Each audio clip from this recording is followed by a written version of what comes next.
mwana afuuka mujasi munene yakabanga yabadde amuzaala nantirode olusajja n'abanja Lulimba swali pekedo na muombe Mungu, swali wachani uomba na siku moja atalijibu.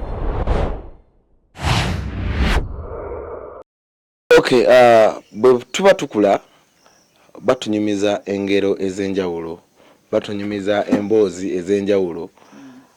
Era buli mwana abakula yandyagadde wabakula abeereko omuntu omukulu amunyumiza kwebyo byaliwo byatalabako. So kibeera kya mukisa mulungi nnyo singa ofuna omukisa nga gwe nfunyeko olwaleero. Ndi n'omukulu gwe bayita Reverend Canon Livingstone Ngobi. Naye olugendo nga bolulabye mu kujja emotoka yafunyemuko obuzibu gye twazze nayo. Naye era ne tutwala akaseera akawereddeko ddala essaawa nga nnamba n'ekitundu okufuna emmotoka ate esobodde tutuusa wano. Kya mukisa mulungi nti Mukama atukulembedde ne tusobola okutuuka mu kifo kino. Nkwaniriza nnyo ku Gracious Givers gwe wenna gy'osinzidde okubeera ng'otulaba. Amanya n'eddoboozi nze ya Bikingi Uganda muzzukulu wa Mugema nedira nkima. Okay, ngenda kusaba negateko tunyumyemu n'omukulu ono. Wabula olunaku lw'eggulo mbakulisaayo mwenna ababadde mu public holiday mukulu Luwumu Janan Luwumu. Naye ng'ate kya mukisa mulungi nti mu byonna ebyaliwo ndi n'omu ku bakulu ababeerako n'omwami oyo Janan Luwumu. So emboozi ya leero egenda tunyumira nnyo okusinga ku mboozi endala ezibeerawo. Tugenda funa life experience. Tugenda omusajja ono muweereza wa Katonda. So tugenda kufuna n'omukisa, kangwita omukisa, kubanga abantu bameka abagala okukusinkana. Nze ani akutuuseeko? Teekateeka ya Katonda. Weewaawo, nkwaniriza nnyo.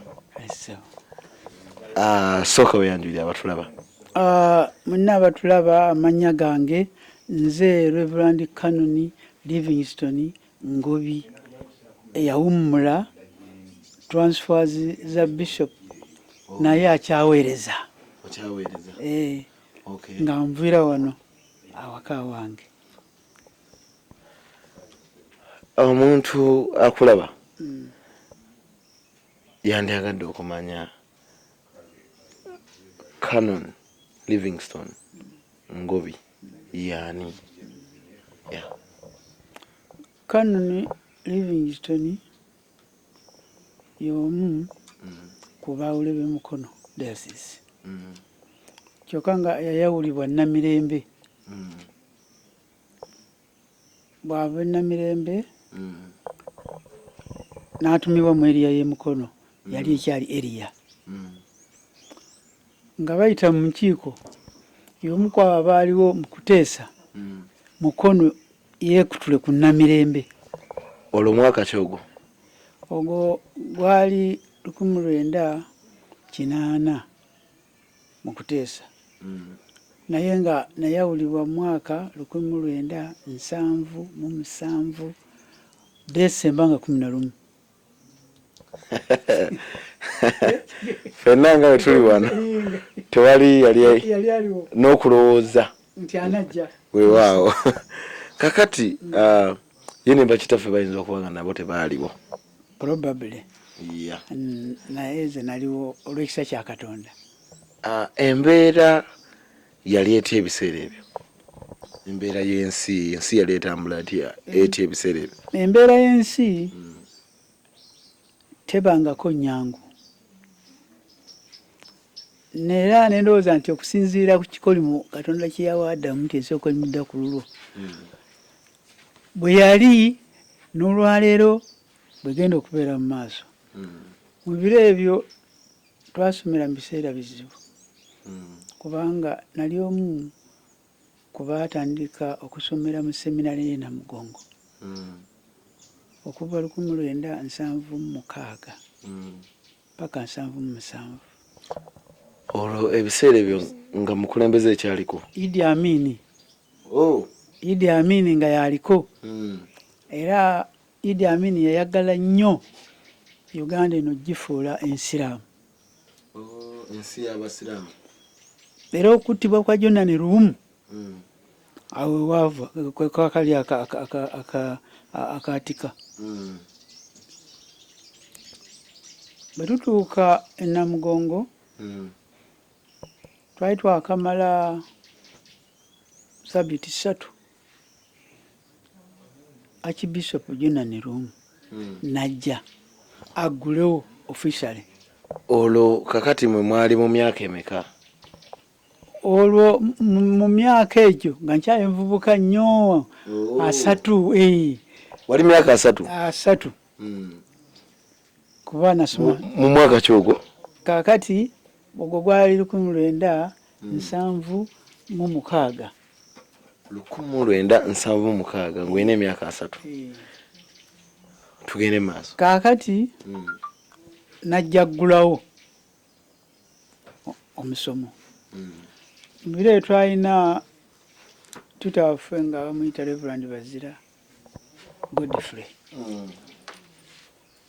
Bw'amala okuggulawo n'addayo. Waayita sabbiiti emu amawulire ne gatuuka ku principal nti muli wano bayungudde loole 2 ez'abaserikale nga ekizireeta kusala bayeekera abatendekebwa wano e Namugongo. Kakati lindako Canon, kyembuuza olwo nga embeera eno ejja etya okubeerawo? Babagamba muli wano naye loole ne loole ez'abasirikale zijja. Olwo embeera eyo ejja etya okubaawo? Embeera eyo ejja oluvannyuma lw'akasikambugano n'obutakkirizaganya wakati wa Archbishop Janan Luwumu ogaana okusayininga ekiwandiika Amin kye yali ateekeseewo nti nzikiriza Uganda efuuka ensiraamu, okristaayo buveewo. Era nga bamaze obujingajinga balinanga obukodyo bwabwe nga kati bwe muzaawo mujja omwo n'emmundu oli n'avaawo n'asuula ali amasasi olaba bano bebatendeka abayeekera amasasi gaagano byonna nja nabyo wano era nebagaa nti alina emmundu n'ebyokulwanyisa.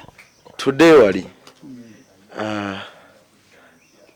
bamaze okubagamba muli wano musoma naye amagye gajja. Amaloboozi ago okumanya okwo kwatuukira ku principal ng'ali kawuwe.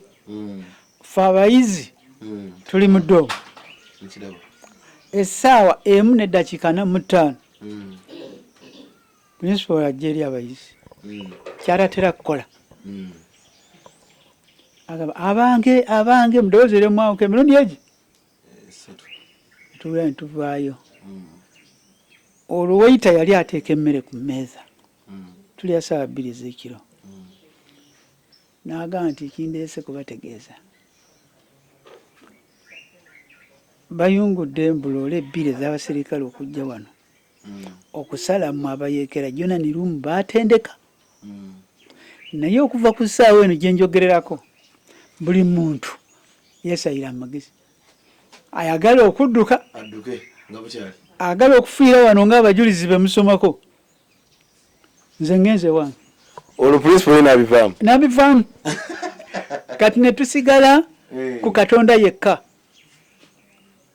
Amangu ddala nga yakamala okwogera ebyo ffenna ne tubanga enswa ku dining emmere kweri naye teriika negabeesiba teriika ne tutandika okusaba in turns ng'otandika naddako togenda nasabye edda teri kuzikiza nane stop praying. Era ogwo gwe mulundi mu bulamu bwange gwe nalabira ddala nga commitment y'abaweereza yali konko ziba zikookolima koko tunituwulira enkoko nga zikookolima naye nga all along amatu gajjudde mmotoka anytime ngowooza nti bakolaki batuuka zibavuumira naye nga temunazi zivuuma naye temunazirabako psychologically bw'oba olinda omuntu wa pikipiki pikipiki yejja mu matu n'emmotoka bwetyo twagenda okulaba nayeko zikookolima nga bukya serikali tebazze naye nga abantu mu biro ebyo abattiddwa mu ngeri ey'enjawulo mu ggwanga nga bangi bulala si bato si bakulu kaakati ne tubeera awo enkeera yaalwo nga buli omu alinga eyo akava ku kitanda omubiri gwonna nga gulina nga bakubyekubye ziba ziwera essaawa 3 ez'okumakya kirango nekiyita mu ggwanga lyonna yona ne ruumu yafudde embeera yali etya essaawa eyo embeera yali nzibu nnyo spiritually and physically nga tumanyi bumanyi obanga mukama waffe yafudde ate ffe tuluddawo era tulina kukufa kati ow'amaanyi abasinga mwenna abadde abakulembera twesigamye era yatuleeta agenze kati tuluddawa mwebuuza kati ffe abatalina kye bali ne tuyingira mu kyapa eyo yaliwo entona ewaliwo kakyapa akatona namugongo netandika okusaba kuwulira stories nga ziri fane kubanga ono yayita archbishop president yayita archbishop yayina ne banne babiri gwenjukirako yo ofumbi both abatuuzaawo kaakati ono bw'agamba nti nedda ŋŋaanyi n'amugamba nti yasama n'asama bw'ali ono n'amusasira amusasi mukamwa nabano ne bagenderako olwo musajja wattu oba kuba teyali nnyo education nzigumivu n'alagira ne baddira omulambo ne bagusiba ku kimotoka ekikadde bakulule agamba mbu afunye akisidenti kyokka nga amazima weegali era yali entandikwa ya archbishop ya Amin okulema obukulembeze mu nsi yonna n'okukkakkana n'entalo zino okugwawo bano bagenda mu nsiko ba Museveni okumusiguukulula awewaali ekkubaawo kaseyakwata ku mukulembeze w'eddiini n'agenda okutuusa gye yafiira olwo Katonda netuba nga yatuwandako bwanzidusu kakati olwo kambuuzeemu gwe wali ku ddaala ki olwo wali muweereza wali ku ddaala ki mu biro ebyo nali student naye eddaala lye naliko nga nze time keeper wa institution first time keeper munamugongo seminary nga nze ndi omu kuba tiimu ekulembera bannange embeera oluvannyuma lw'embeera eyo okutuukawo obukristaayo buno embeera kiki ekyaddako ebintu byatambula bitya oluvannyuma lw'embeera eyo okutuukawo bw'ogeraageranya naddala ku nnaku zino abakristaayo beeyongera okuba committed olw'ennaku gye baali balimu era nzijjukira nti mu biseera ebyo omupiira we gufunire omuzinzi ng'omuntu okwagala okuweeraweerako obeereko bit safe ogenda kulaba mupiira ovaayo naye nga abakristaayo okufa kwa Janan Luwumu kwaba kubawala nnyo naye ate ne bataabulira bukristaayo. kwegamba ate kyaba kubawala naye kyabaleetera okusigala nga bagumu mu mitima. Spiritually nga bagumu banywera. Banywera. Kakati bwe tuvaayo eyo kati njagala tutunuulira legacy ya Livingstone Ngobi mukulu gwendi naye kati olwo omaliriza emisomo gyo. Olwamaliriza emisomo gyange ne bantuma okutandika palisi y'Enakibizi mu 1978. 78. Olwo ngoyingidde emyaka emeka? Olwo nali ndi between 32 awo kubaako si nakisomera emyaka egyo. Nentandika obusumba bw'Enakibizi. Tekyali kyangu njagala otunula omuntu atabangako musumba. Naye Bishop by then yali late Dr. Nsubuga. Genda otandike palisi y'Enakibizi. Palisi y'Enakibizi nga ye entry ya Namirembe diocese ng'ova e Busoga. Abagenyi bangi nga mmwe n'abalala abazungu abaki nga batuukira Nakibizi. Era ebimu ku byannyamba ennyo okutandika ekifo ekyo kyali kulokoka. Kuba nze nagenda okusoma nga ndokose 75. Kaakati ngenda n'omuliro gwonna njagala buli omu bwe kiba kisoboka alokoke. Era nga tunyumya ebyo. Ekirungi ne mukyala wange ng'amaze okulokoka. N'ennaku zino yakafa twamuziika mu Okutibwa nga 25. Mukama mumuzikisa. Naye y'omu ku bantu nenyumiririzaamu nti banyamba nnyo mu buweereza buno. Kubanga obuweereza bwaffe butafaanako bwamu. Toyinza ostandinga alone ng'omusajja ng'olina omukazi n'obusobola nga temuli mu cooperative working. Tomalaako na mwaka nga bikulemye. Kiki ekyaleetanga ennyo okubeera obuzibu bwe butyo? Ekyabeera nnyo okubeera obuzibu okusooka area yalimu olutawuni y'Enakibizi eyo. Mbiko oyo anti mbika ate ng'erimu abavubuka bangi nnyo 3 byakuna. Ate nga bakola mu Naitiro Muluko nazino endala kampuni zaaliwo nnyingi awo ebiseera. Zaaliwo nnyingi nga zibuuminga. Mulbox Naitiro nga Naitiro yeno yakolanga plastic. Yakolanga ngoye. Ye yakolanga ngoye. Nairo brewery nekola omwenge. Mulbox nekola box. Naye nga zifumirikidde abavubuka bangi bayigirize naye bya Yesu si byo babuulira. Babitegeera. Njagala otunulire community eyo okugikyusa eddo wano. That was a very big challenge. Yali challenge.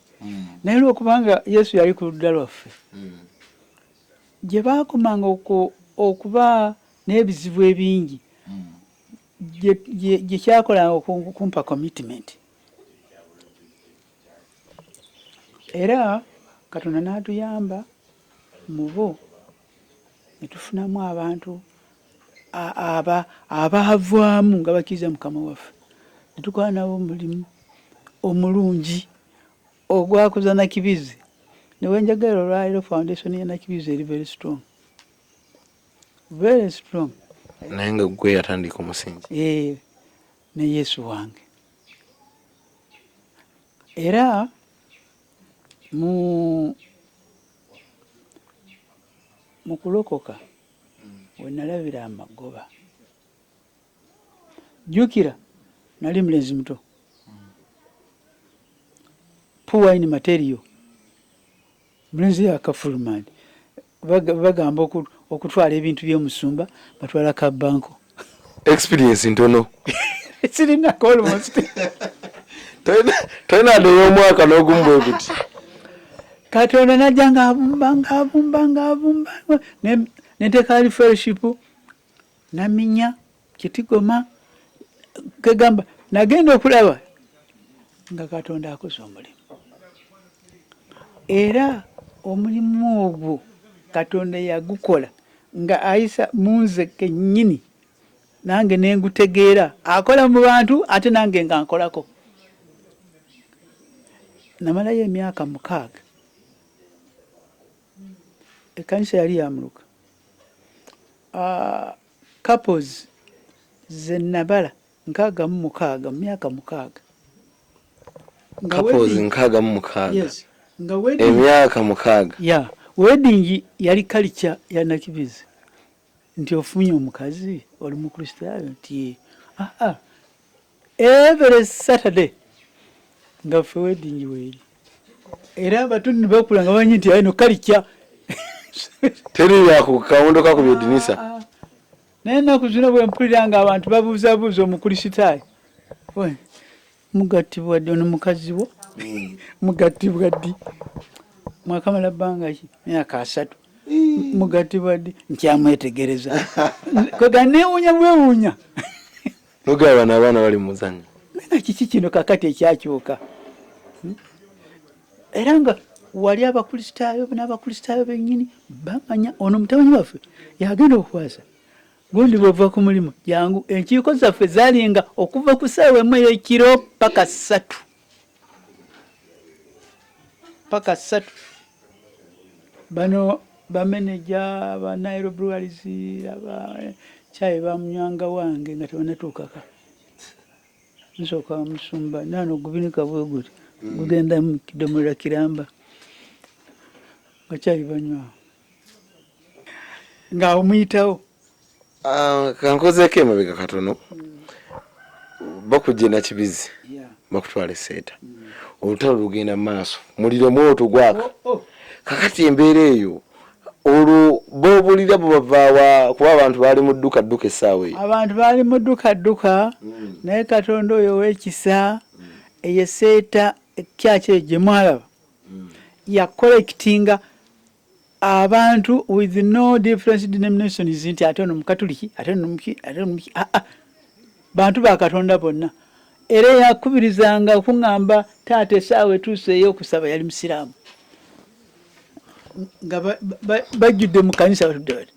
Olwo nga boogera naawe lwakuba batifuluma ebweru olutalo lugenda maaso obanga waliwo mwoyo mutukuvu yali abalinyeeko. Olwo boogera nange nga bamanyi nti obuwonero bwabwe buli wanewo musumba ate atulabirira. Bali seefu. Nga bali seefu kuba ekiseera kyatuuka obuugi ne mbujja ku bakulu ne mbuziza ku baana bato bokka. Kunzi bannange munsonyiwe kaakati mmwe temujja kwaba mutuleka abaana bagire nga bakisanya bulungi nti oli mutuufu. Era ekyo kyandeetera ganga ey'okubuulira enjiri nga y'amaanyi. Abantu wano abajaasi batugamba ebiseera abajaasi baali nga bakambwe ennyo n'obutemu nga batemula okufaako obufi. Mwe babakolanga bati kanisa bayitanga kompite?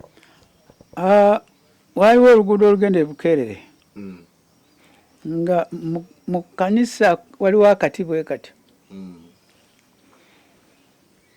Road block bagiteeka wali mu luguudo ng'ennyumba y'omusumba yeno.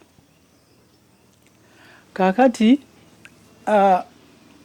buno obwana bwange bwalinga buto myaka 10 nga be batuma amazzi ag'okunywa wakajje wano wanywere wali advantage awe njifunira nti balina okuwa security. Muzeyi pole kazi n'owulirayo bagenze bwe zivuga awo Mukama bw'atyo bwe yatusayira amagezi. Kati abo baali bajaasi baani olwo ba Amin? Bano abaasooka baali ba Amin. Bano bajja ne babaddusaawo. Bano aba Museveni tebaasetinga road block awo. Bakola bate? Bo baali bamuvinga mukono butereevu. Baali bagenda? Nga bagoba era aba Museveni ate abo ku saidi yaffe baatulabanga nga baganda baabwe. Bano abafeddemu era lumu nzijukira omujaasi omu yali adduka owa Amin najja n'emmotoka ntonoka Malayika emundu essente bijjudde n'agamba nti muzeeyi kanteeke emmotoka yange emmanju w'ekkanisa konze kale amala ogiteekayo wayita ddakiika 15 ate ndowooza Katonda n'amugamba kirala n'amugamba nti wano bajja kukutta n'agenda agijjayo n'agivuga ng'ayita ebukerere abaatuuka munakyeyanja n'abagwamu abafeddemu ne bamuyiwako ye n'abakazi be n'abaana bali ne batwala ssente n'emmundu n'emmotoka. So nga ate era agiterese wano ngeri seefu. Kale nno twogere ku mulimu tukyali ku mulimu ogw'obuweereza kakati awo mu bantu Paulina baawe seeta ojjamu olwo bameka abatandise okwagala nabo okufuuka abaweereza?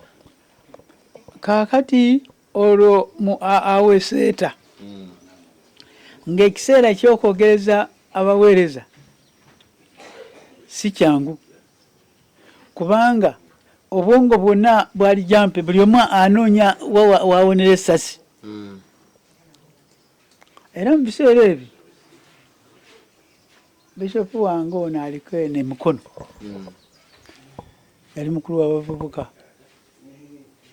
Ezimu ku senta ze yakozesanga okumiitinga abavubuka seeta nga ezi mukulu w'abavubuka naye nga mu biseera ebyo teri gw'ogamba nti alo tusololyola bikoyinza okuweeza Mukama. Era nzijukira omugole omu namugattira mu kayinja. Omanyi kitooke kye bayita kayinja? Kayinja ono gwe bakolamu ekivuuvu. Omanyi bw'akula ennyo akola ekibira akola sente wange ennyumba mbimanyi yali ekkanisa mwamugata mwekwese banaakwatako bwe baba batutuma Mukama agamba weereza mu kiseera ekisaanira n'ekitasaanira. Eyo slogani yaffe, mu kiseera ekisaanira n'ekitakolaki bugwe buwulira enjiri. Oba ono ayagala okuwulira oba tayagala gwe yogera oli anaaga nti omusajja ayogedde. Kyova olaba ababulizi b'enjiri bakonfusinga community.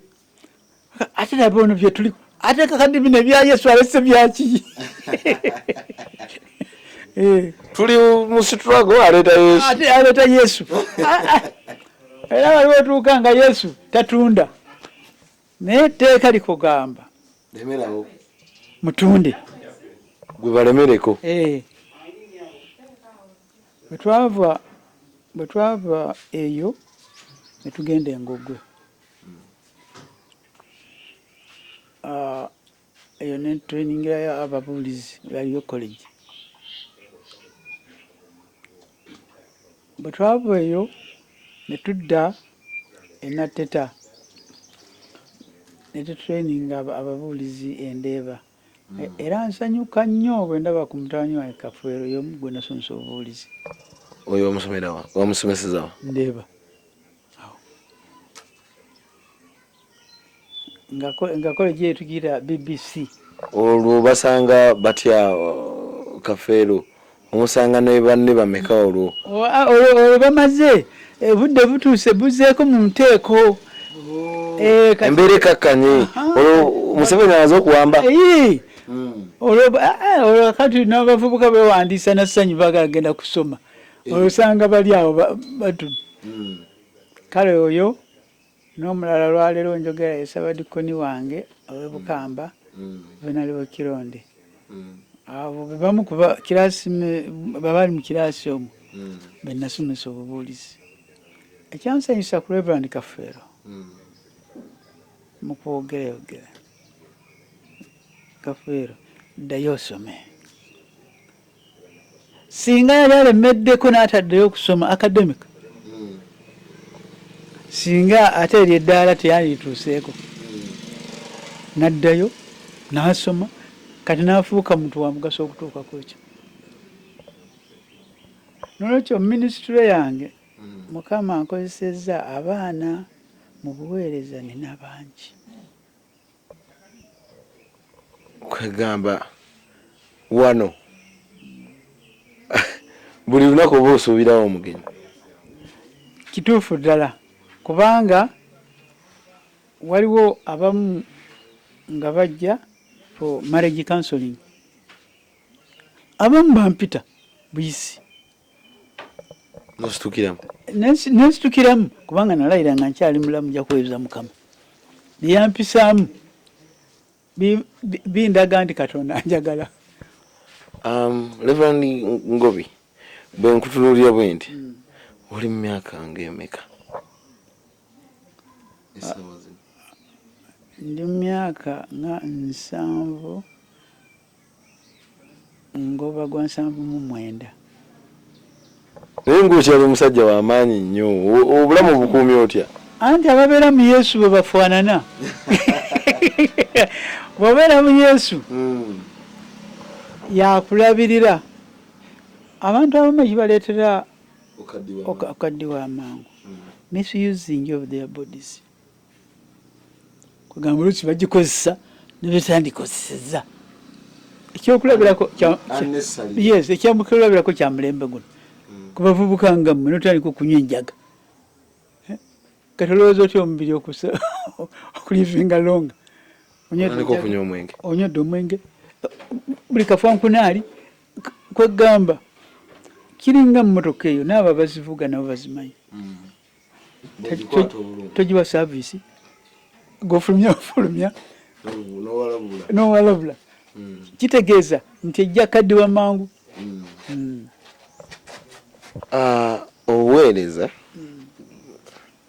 Obuweereza obumalamu emyaka emeka? 3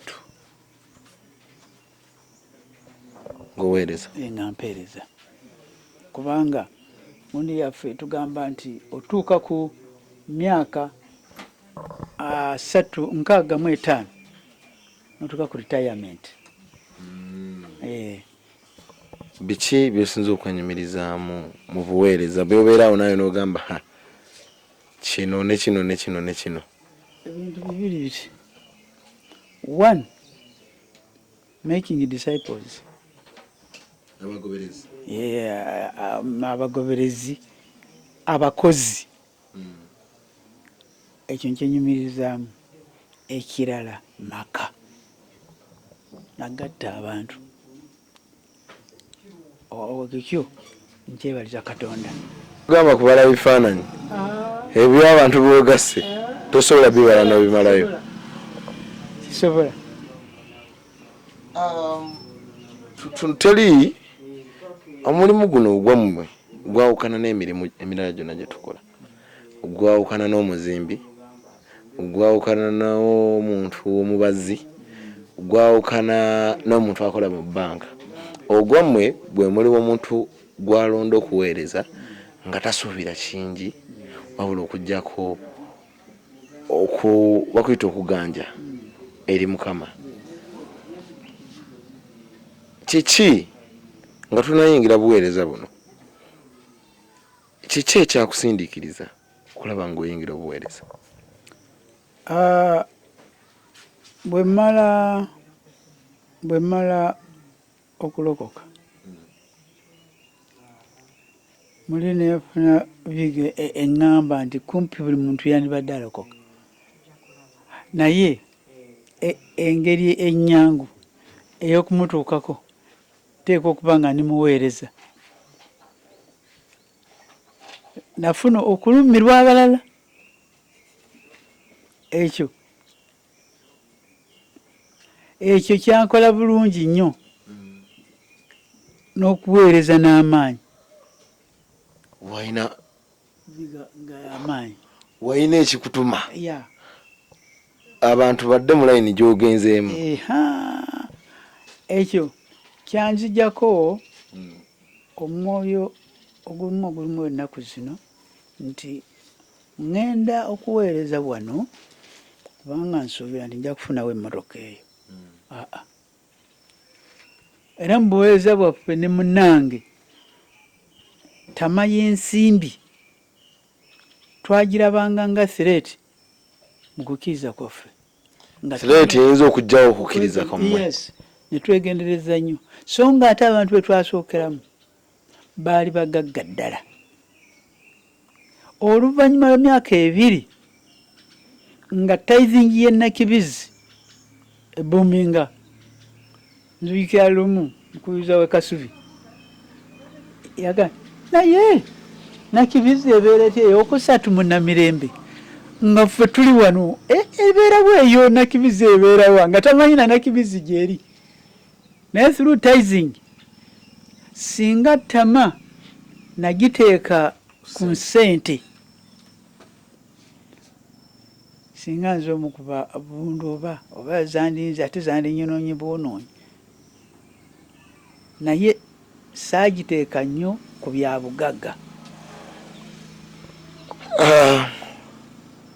Okusoomooza tekubula mu ensi, tebulamu kusoomoozebwa. So teba nsi nterezaamu awo eriya yonna eterimu kusoomoozebwa teba eriya eyo. Kituufu nnyo. Kegube mulimu gutabamu challenges. Yes. Ate nze nakizuula nti challenges ng'omu omugezi mumwe yagamba nti challenges ziba crises mbeeramu opportunities. Yeah, true, very true. Kakati bw'ogwa ku side emu yokka zino opportunities zikuyitako tozikozesa. Naye nga mu buli area, mu buli mulimu, mu buli kitundu ekyensi nabo betulowooza nti bali bulungi nnyo nabo balina challenges. Challenges ki zotunuulira like zewasinga okufuna mu buweereza bwo mu time ye ey'obuweereza? Challenge ezasinga okutusoomoza ennyo ne munnange esookera ddala kwe kubuulira enjiri abantu wano ne bagamba nti si butweyanziza ennyo era okukoza omulimu, naye olwo obusadde ng'olaba bye bakola tebikwatagana nebyobuulira. Naye nga tolina kugwamu maanyi. Bugenda bugezi mu maaso. Era nga omukristaayo yabadde ayogera oba ku samoniyo oba ku minisitule yo, olowooza ddala nti ekyo kyagenda okukola kuba yakiwulira. Ogenda okuwulira nga aliko opposite. Naye nga omubuulidde nga bw'ali omulaba. Challenge endala physically yali ku bakyala. Area za tawuni nzibu nnyo. Twatuuse ekiseera nga tulambula nga mbagambye kuva ku ssaawa 100 kilo. Tuuka 2 obezi. Kaakati guno muzigo. Naye wa muno tagenda mu muzigo guli nti kuba ozze wasabise. Naye akulinda wa? Mugugwe. Kaakati zino tezibaayo. Yangu otulira wano ku buliri wano.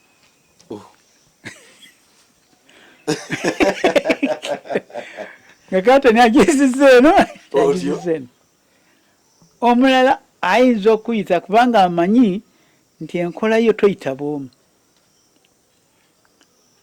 Oyise n'ono owa zooni, oyise n'ono omukubiriza, kaakati naye n'atagetinga naye ate mugenzi wange simanyi olwokubiri osobola okuyitako eno. In that akujje kwono ne kwono obeere mu isolation. Kaakati abo bw'otoba mugezi ng'oga nti nja kujja. Naye embika oyo gwe mulaba n'omukono oyo gwe mulaba n'esseeta oyo gwe mulaba alimu abakazi basajja. Ekyo nakirabanga ekisoomooza. Ekyo kyo wakiyimiriramu otya? Ekyo Yesu yambeera. Era nebaza Katonda. Yonna gye nayita ennaku zino be bamu abasiiba bampita ne ŋŋendayo ne nnyimira mu kkanisa nga teri agamba nti oyo kye yatukola wano. Bw'oba ng'okkiririza ddala ng'oli committed, Katonda akuwangulira entalo gwe zotosobola physically.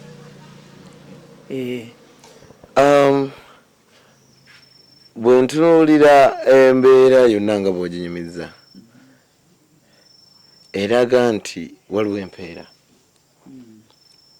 Njagala twogere ku birungi bye wasisinkana mu buweereza bwo naddala ng'okyali w'amaanyi wali. Mu buweereza buno obwaffe Mukama bw'akuyita n'okkiriza,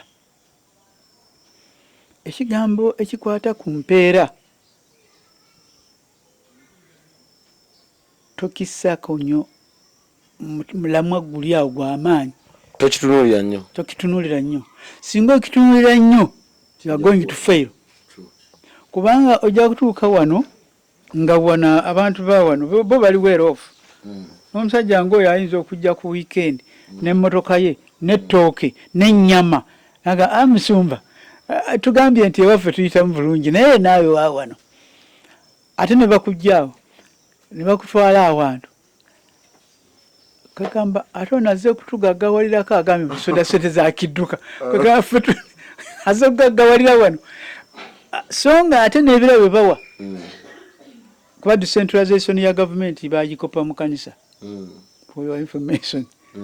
Ng'ezisigala wano tezisobola kukuyimirizaawo na nnyumba yo naawe omwana wo asomeko nnyo. Nkiraba. Naye kino nkiweera obujulirwa bw'obeera committed waliwo engeri Katonda gy'akola ebintu nga naawe tomanyi. Bwewuunya. Ne weesanga ng'oli okirimu. Bwe batujja e Nateta mutabani waffe omukulu yali asoma St. Kalemba. Kaakati tugenda Enjeru mwana alimu 6 twebuuzaganya ebibuuzo ne munnange kati omwana oyo bw'ayita n'agenda mu Makerere zino eziriwo zaali teziriwo sente tuzijjawo. Twali tunyumyanyumya n'omukristaayo munaga nti Makerere bagawerera ku gavumenti tiye siwererangayo ku mwana. Kaakati tuba tuli awo 95 nga muganda wa Mwajja bamuyita Muwanguzi avudde mu Kalemba. Taata twamala ebibuuzo nga bwe wamanya naye byakomawo naye baŋŋambye nti nayita omutima guti kutu olumanyi kyazaako olwo nkimanyi n'okusaayo bulijjo abampa waaka jangu osabe omwana waffe agenda gindi ndaba bye bagula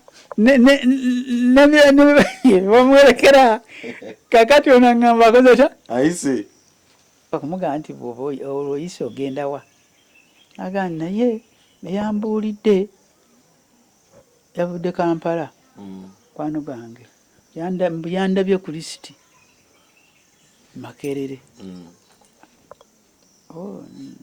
Kati mbadde njagala ntuukeyo. Eyo transport oyo muyo musobola mangu ngagenda alaba akomawo. Omuntu agenza okulaba yatuukira registra amuwa bintu twatulyawo ngaakomyewo ne bbaasa enda okulaba yali wa 8 ow'olunaana mu myaka egyo 90s nga gavumenti eweerera abayizi 10,000. Laba owange bwabeera wa 8 ku lisiti. Omwana aleeta nga mpita maama tufunye ekyamagero nga tudda mu kusaba. Nziramu ekibuuzo eky'empeera. Omutima ne gunzijukiza nti ensimbi zonna ze bataakuwa mu busumba eri gye wayita Katonda yali aziteeka Makerere mwana agenda asome. Era omwana n'asoma diguli ye n'agimala bulungi. Olwekyo obuweereza bwaffe ng'onoobeera really cold kubanga bulimu emirundi kumpi 2. Waliwo abayitibwa Katonda yennyini nga yayise omusajja oyo ddala Call. Ne wabayo abayitaba nga kituufu Katonda si yamuyise ye n'ayitaba. Nga bonaayita nti Mayanja ate Kigozi n'ayitaba. Naye Kigozi bw'ajja n'ogaa nti mpa amazzi anti obadde oyagala kunywa. Nolwekyo Call eno nkulu nnyo. Tododwalika n'abakristaayo nze temunsasula nze nja kubaleka wano. You are not called by God. Katonda amanyi lye twetaaga nga tetunnasaba. Omanyi bw'ayinza n'okukozesa omusajja omusiraamu aleetere omwawula emmere. Kituufu.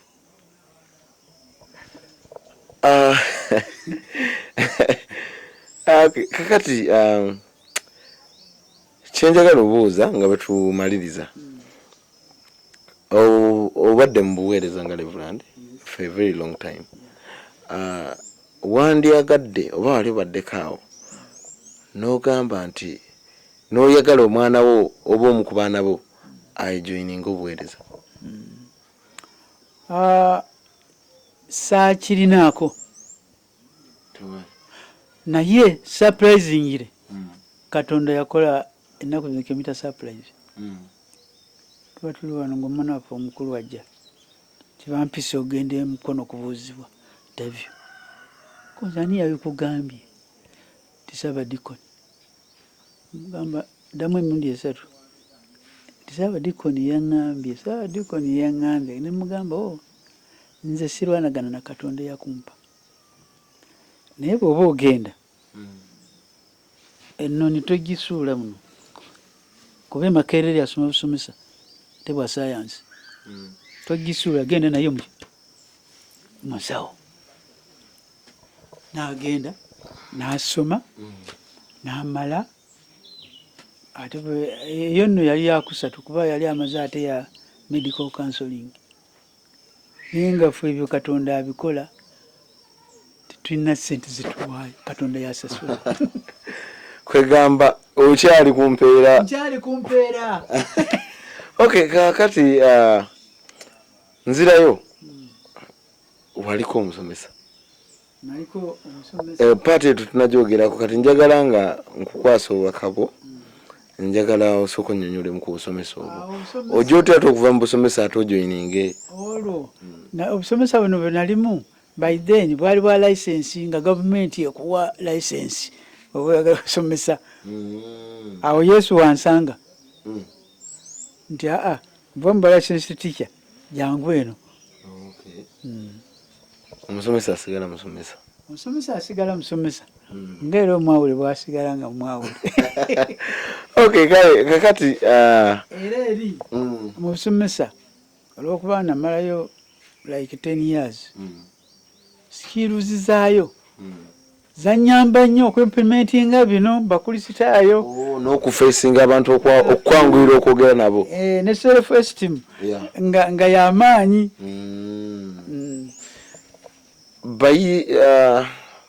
baba bayizi mu buweereza oba ba disciple akagamba kyembuuza mu buweereza abo abaana bangi abayise mikono gyo nga bwe nakibuuza kiri baana ki obeera n'ebikonge n'ogamba nti ono nono tetuganye bonna oba benyumirizaamu naye mulimu bwoba otunira n'ogamba ono nono abaana abo bayita mikono gyange naye nakati bwembeera omutima gwange gubeera wamu kubanga bakola omulimu gw'ettendo. Obuuziza kituufu. Abamu ku bo Reverend Kafeero kubanga ministry is my son, naye wakozeeko wampa ogamba ekituufu. Omulala ali ludda lw'ekisoga Sebuko, Reverend Sebuko. Omulala Reverend Odero yakawummula. Abo bo ne bwogenzeeyo abakristaayo baga ono atugamba mbugwe wamuzaala naye wale kutuzaalira omulimu mulungi. Abalala mentalinzi atulaba omukulu ndi naye olw'embeera y'obudde ngenda kusaba tukukwasa obubaka bwo ate otuwa omukisa ne bye tuleese obiwa omukisa ate tusobole okweyongerayo olw'embeera y'obudde. Nze Abiking Uganda ndi ne baka ku kamera kale ngenda kusaba negateeko ate tumuwe omukulu ebintu bye ate tusobole okudduka. Okay, kakati ekanisa ya St. Paul USA yakoze omulimu gw'ettendo ogugolaba era ng'ekanisa yetwalibwa omusumba yayita mu mikono gyo Reverend Kafeero Michael. So mbadde nsaba olw'obudde obutukutte otuwa omukisa tusobole okuddayo tutambule bulungi olw'embeera y'obudde. Kakati nga tetunnasaba twagala okwebaza Reverend Kafeero olw'enkolagana ennungi n'abakristaayo ba St. Paul mu America. Ate era gwe naatuma okuneebaziza abakristaayo bonna aba St. Paul kubanga eno Easter gye batukoledde ya kitalo. Yeebale nnyo, yeebayire ddala, Mukama abongere omukisa na buli omu alina wajje Mukama amuddiseewo. Katusabe. Kitaffe omulungi tukwebaza entakera buli kiseera olunaku nga luno olwa Ash Wednesday lwateekateeka lufaane bwe luti. Njagala okwebaza Mukama olw'omuddu Reverend Kafeero n'obuweereza bwe bwonna bwakola eyo n'abakristaayo bonna bakolagana nabo. Mukama yongera okumuwa obuweereza obulungi kusinga byonna ng'akwesiga. Kwebaza n'olwabadde bo bano Mukama baatumye. Weebale kubakozesa era abeera wamu nabo bakozesezza amaanyi n'ebiseera okujja wano n'ensimbi byonna baddizeewo. Era omukisa gwa Katonda Kitaffe ayinza byonna n'omwana n'Omwomutukuvu bulijjo gubeerenga ku muddu wo ng'aweereza mu kkanisa eyo, gubeerenga ku bantu bakolagana nabo n'abakristaayo bonna, gubeerenga ku baddu bo bano n'obuweereza bwabwe, naffe gutukuume guleme okutuvaako emirembe n'emirembe. Amiina. Amiina.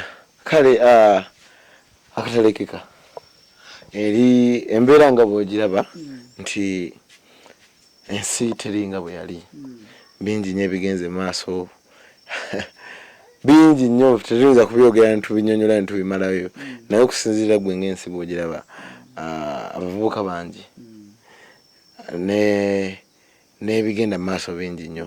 So tuweeyo akatalekeka. Akatalekeka kagamba nti ensi yonna mu kutwalira awamu abavubuka bali 3-4. Naye kyensaba abavubuka nga banatwazaako obulamu bwabwe babukwase Katonda, kubanga ennaku zino ebituta abavubuka bingi ate bibatemako mangu. Ate nga ffe tukyabaagala abakadde n'ensi yennyini ekyabaagala. N'olwekyo nsaba Katonda abavubuka bonna obulamu bwabwe babukwase Katonda, bwe baba banaakuza ku baana bazzukulu bange bwe bazadde obulungi.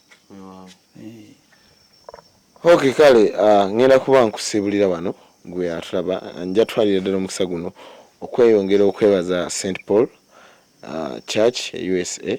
Banaye mwebale nnyo okubeera nga mutambula naffe, mwebale nnyo okutwesiga, mayimu n'okwesiga omuntu gw'otasesinkanangako n'omutiko obubaka abutuuse si kyangu nnyo.